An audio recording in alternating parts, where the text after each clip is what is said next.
Hi guys, welcome to my channel. வாங்க சுவையான இடித்த நாட்டுக்கோழி ரசம் எப்படி செய்யலாங்கிறத பார்க்கலாம். இது சிம்பிளாகவும் இருக்கும், ஈஸியாகவும் இருக்கும். வீட்டில் இருக்கிற பொருளை வச்சு எப்படி சிம்பிளாக செய்யலாங்கிறத பார்க்கலாம். இப்போ தேவையான அளவு ஜீரகம், சோம்பு, மல்லி, குருமிளகு அந்த 4ஐயும் போட்டு நல்லா வறுத்து எடுத்துக்கலாம். நல்லா வறுத்து எடுத்து செய்யும் பொழுது நல்லா சுவையாக இருக்கும். இப்போ பார்த்திங்கன்னா நம்ம எல்லா பொருளையும் போட்டு நல்லா வறுக்க போகிறோம். வறுக்கிறதுக்கு நம்ம ஸ்லிம்மில் வச்சு நம்ம வறுத்து எடுத்துக்கலாம், அப்போ தான் கருகாத. இப்போ பார்த்திங்கன்னா வறுத்து பொடி பண்ணி எடுத்தாச்சு. சின்ன வெங்காயம், வெள்ளைப்பூண்டு தேவையான அளவு எடுத்து அதையும் நம்ம இந்த மாதிரி இடிகளில் இடித்து எடுத்து வச்சாச்சு. அதுக்கப்புறம் நம்ம நாட்டுக்கோழியும் இந்த மாதிரி இடிகளில் போட்டு இடித்து எடுத்து வச்சிடலாம். இடித்து செய்யும்போது அந்த கறியில் இருக்கிற சாரெல்லாம் அந்த ரசத்தில் இறங்கி நல்ல ஒரு ஃப்ளேவர் இருக்கும். சளி இந்த மாதிரியெல்லாம் வந்துச்சுன்னா நம்ம அது சரியாகிறதுக்கு இந்த மாதிரி ரசம் வச்சு குடித்தா சூப்பராக இருக்கும். இந்த மாதிரி வடைச்சட்டி வச்சு நல்லெண்ணெய் ஊற்றி அதுக்கப்புறம் நல்லா எண்ணெய் சூடானதுக்கப்புறம் இடித்து வச்சுருக்கோம் பார்த்திங்களா, சின்ன வெங்காயம், பூண்டு, கருவேப்பிலை இதெல்லாம் எடுத்து இதில் கொட்டி அதை நல்லா வணக்கி விட்டுக்கலாம். நல்லா வணங்கி வந்ததுக்கப்புறம் கொஞ்சம் கொத்தமல்லி தழை இருக்குது பார்த்திங்களா, அதையும் இதில் போட்டு நல்லா வணக்கி விட்டுக்கலாம். சதைச்சி எடுத்துக்கோங்க அதையும்.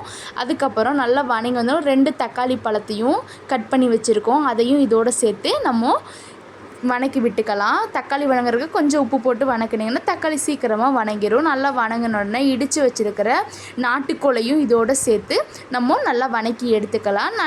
நல்லா பச்சை வாசமெல்லாம் போய் நல்லா வணங்கின உடனே நம்ம என்னென்ன மசாலா சேர்க்கலாங்கிறத பார்க்கலாம். இப்போ மல்லித்தூளை போட்டு நல்லா வணக்கி விட்டுட்டு அதுக்கப்புறம் நம்ம இடித்து வச்சுருக்கோம் பார்த்திங்களா, நல்லா காரசாரமாக இருக்கணும்னா நம்ம வரமிளகா பொடியும் இதில் சேர்த்துக்கலாம்.